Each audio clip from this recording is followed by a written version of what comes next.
എന്തുകൊണ്ട് paper cuttings? പലപ്പോഴായി എനിക്ക് അന്വേഷണം വന്നുകൊണ്ടിരുന്ന ഒരു കാര്യമാണ്. പേപ്പർ കട്ടിങ്സ് ഇട്ടുകൊണ്ട് എന്തുകൊണ്ടാണ് കറന്റ് അഫയേഴ്സ് അറിയിക്കുന്നത് എന്ന്.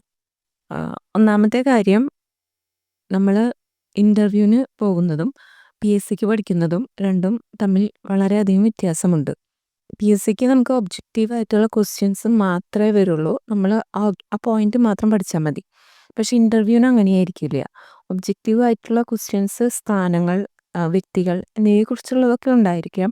പക്ഷേ സംഭവങ്ങളെക്കുറിച്ചും ചോദിക്കും. നമ്മൾ ആ സംഭവത്തിൻ്റെ പേര് മാത്രം അറിഞ്ഞതുകൊണ്ടോ അല്ലെങ്കിൽ ആ ഒരു സ്ഥലത്തിൻ്റെ പേര് മാത്രം അറിഞ്ഞതുകൊണ്ടോ ആ ഉത്തരം നമുക്ക് അതിനായ കറക്റ്റായിട്ടുള്ള ആപ്റ്റായിട്ടുള്ള ഉത്തരം നമുക്ക് നൽകാൻ സാധിക്കില്ല. അതിന് ഉത്തരം നൽകണമെങ്കിൽ ആ ഒരു സംഭവം നമ്മൾ വായിച്ചിരിക്കണം.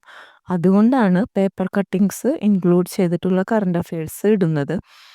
അപ്പോൾ നിങ്ങൾ വായിച്ച് നോക്കാൻ ശ്രമിക്കണം. കാരണം അത് യൂസ്ഫുൾ ആയിരിക്കും നിങ്ങൾക്ക്. ആ സംഭവത്തോടു കൂടി എന്തെങ്കിലും എക്സാമ്പിൾസ് ചോദിക്കുമ്പോൾ നിങ്ങൾക്ക് അതിൽ നിന്ന് എന്തെങ്കിലും ഒരു ചെയ്തിട്ടൊരു ഇവൻ്റ് പറയാൻ സാധിക്കുമെങ്കിൽ നമുക്ക് റീഡിങ് ഹാബിറ്റ് ഉണ്ട് എന്ന് അവർക്ക് മനസ്സിലാവും. കറക്റ്റ് ആ ഒരു പോയിന്റ് എന്ന് പറയുന്നത് നമുക്ക് PSC എക്സാമിന് മാത്രമേ യൂസ്ഫുൾ ആവുള്ളൂ. അതുകൊണ്ട് ഇതിൽ കറണ്ട് അഫയേഴ്സ് ഇടുന്നതെല്ലാം തന്നെ ഈ 2 മാസത്തെ ഇൻ്റർവ്യൂവിന് മുമ്പുള്ള ഒരു 2 മാസത്തെയാണ് ഇടുന്നത്. അതിലെ പേപ്പർ കട്ടിങ്സ് വായിച്ച് തന്നെ നിങ്ങൾ ആ കറണ്ട് അഫയേഴ്സ് പഠിച്ചു പോവുക.